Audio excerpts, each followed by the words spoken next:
Hi all, അസ്സലാമു അലൈക്കും. Welcome back to my channel. എല്ലാവർക്കും സുഖമാണല്ലോ. ഇന്ന് ഞാനിവിടെ വന്നിരിക്കുന്നത് എഗ്ഗും സേമിയയും വെച്ചുള്ള ഒരു അടിപൊളി റെസിപ്പിയുമായിട്ടാണ് കേട്ടോ. വളരെ എളുപ്പത്തിൽ തന്നെ നമുക്കിത് ഉണ്ടാക്കിയെടുക്കാനായിട്ട് പറ്റും കേട്ടോ. എന്നാൽ നമുക്ക് നേരെ വീഡിയോയിലോട്ട് പോവാം.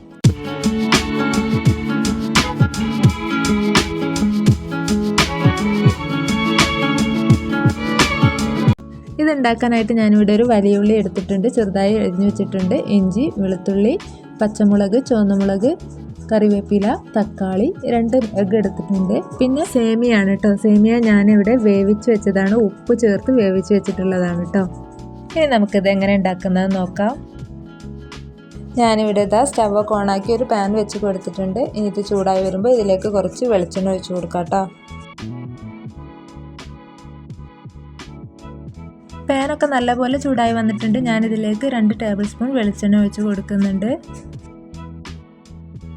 ഈ എണ്ണ ഒന്ന് ചൂടായി വരുന്ന സമയത്ത് നമുക്കിതിലേക്ക് അരിഞ്ഞു വെച്ചിട്ടുള്ള വെജിറ്റബിൾസ് ഓരോന്നായിട്ട് ചേർത്ത് കൊടുക്കാം.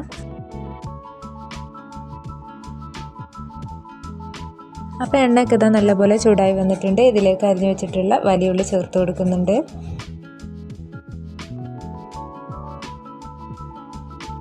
ഇനി ഇതൊന്ന് എണ്ണയിൽ വഴറ്റിയെടുക്കാം.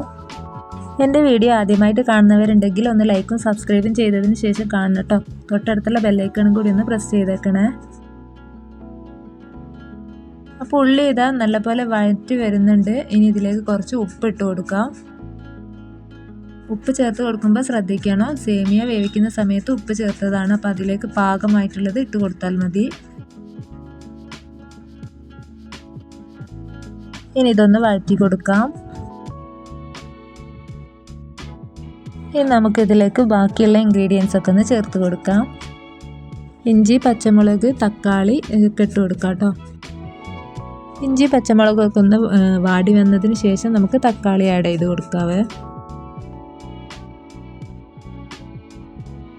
അപ്പോൾ പച്ചമുളകും ഇഞ്ചിയൊക്കെ നല്ലപോലെ വാടി വന്നിട്ടുണ്ട്. ഇനി ഇതിലേക്ക് നമുക്ക് തക്കാളി ആഡ് ചെയ്ത് കൊടുക്കാം.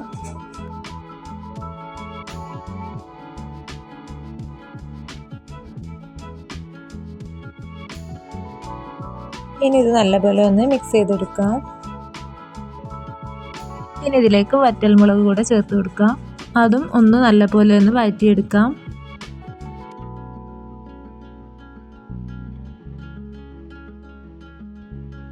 ഇനി ഞാനിതിലേക്ക് കുറച്ച് കറിവേപ്പിലയും കുരുമുളക് പൊടിയും കൂടെ ചേർത്ത് കൊടുക്കുന്നുണ്ട്.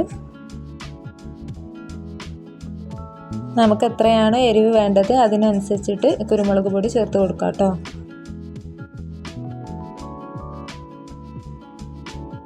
എന്നിട്ട് നല്ലപോലെ ഒന്ന് മിക്സ് ചെയ്തതിന് ശേഷം കുറച്ച് മഞ്ഞൾപ്പൊടി കൂടെ ഇതിലേക്ക് ആഡ് ചെയ്ത് കൊടുക്കാം. ഉള്ളിയും പച്ചമുളകും ഒക്കെ നല്ലപോലെ വഴറ്റി വന്നിട്ടുണ്ട്. ഇനി ഇതിലേക്ക് മഞ്ഞൾപ്പൊടി ആഡ് ചെയ്ത് കൊടുക്കാം.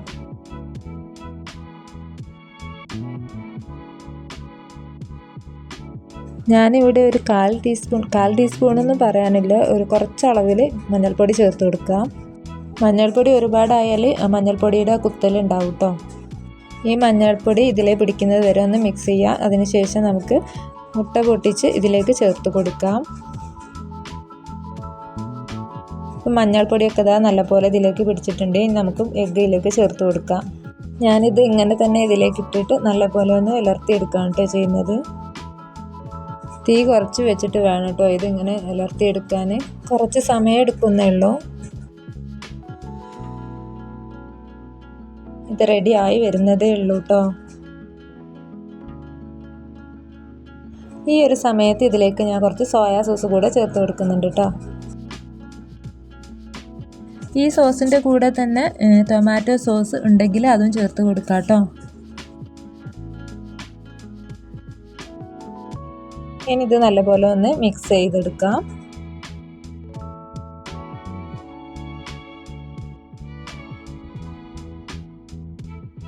അപ്പോൾ എഗ്ഗൊക്കെ നല്ലപോലെ ഉലർത്തി എടുത്തിട്ടുണ്ട്. ഇനി നമുക്കിതിലേക്ക് സേമിയ ചേർത്ത് കൊടുക്കാം. വെള്ളം നല്ലപോലെ ഊറ്റിയെടുത്തതിന് ശേഷം വേണം കേട്ടോ ഇതിലേക്ക് ഇട്ട് കൊടുക്കാൻ. സേമിയ ഇങ്ങനെ ഊറ്റി വെച്ച് കഴിഞ്ഞാൽ കുറച്ച് കഴിഞ്ഞാൽ ഹാർഡായിട്ട് തോന്നും. അങ്ങനെ തോന്നുന്ന സമയത്ത് കുറച്ച് വെള്ളം കൂടെ ചേർത്തിട്ട് ഒന്ന് ഇളക്കിയെടുത്താൽ മതി കേട്ടോ. അപ്പം ഞാനിത് സേമിയൊക്കെ ഇതിലേക്ക് ഇട്ട് കൊടുത്തിട്ടുണ്ട്. ഇനി നല്ലപോലെ ഈ കൂട്ടുമായിട്ടൊന്ന് യോജിപ്പിച്ചെടുക്കാം.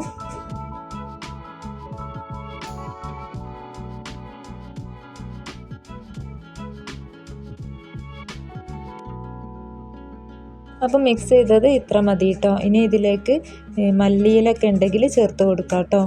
എൻ്റെ കയ്യിൽ മല്ലിയില ഇല്ല കേട്ടോ, അതുകൊണ്ടാണ് ഞാൻ ചേർത്ത് കൊടുക്കാത്തത്. നല്ലൊരു ടേസ്റ്റ് ആയിരിക്കും അതും കൂടെ ചേർത്ത് കൊടുക്കുമ്പോൾ.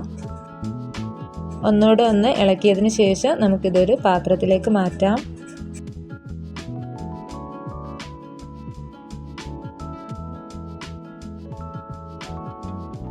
അപ്പം നമ്മുടെ എഗ്ഗ് സേമിയ നൂഡിൽസ് ഇവിടെ റെഡിയായി വന്നിട്ടുണ്ട്. വളരെ ടേസ്റ്റി ആയിട്ടുള്ള ഒരു റെസിപ്പിയാണ് കേട്ടോ ഇത്. ലഞ്ചിനും ബ്രേക്ക്ഫാസ്റ്റിനും ഒക്കെ പറ്റിയ ഒരു റെസിപ്പിയാണ് കേട്ടോ. കുട്ടികളൊക്കെ ആവശ്യപ്പെടുന്ന സമയത്ത് പെട്ടെന്ന് തന്നെ ഉണ്ടാക്കി കൊടുക്കാൻ പറ്റുന്നതാണ്. അപ്പോൾ ഈ റെസിപ്പി എല്ലാവരും മറക്കാതെ ഒന്ന് ട്രൈ ചെയ്ത് നോക്കണം കേട്ടോ. എന്നിട്ട് അതിൻ്റെ ഫീഡ്ബാക്ക് എന്നെ അറിയിക്കുകയും ചെയ്യുക. അപ്പോൾ എൻ്റെ ഇന്നത്തെ റെസിപ്പി ഇത്രയേ ഉള്ളൂ കേട്ടോ. എൻ്റെ ഇന്നത്തെ റെസിപ്പി എല്ലാവർക്കും ഇഷ്ടമായിട്ടുണ്ടാവുമെന്ന് വിചാരിക്കുന്നു. ഇഷ്ടപ്പെട്ടാൽ ലൈക്കും സബ്സ്ക്രൈബും ചെയ്ത് സപ്പോർട്ട് ചെയ്യുക.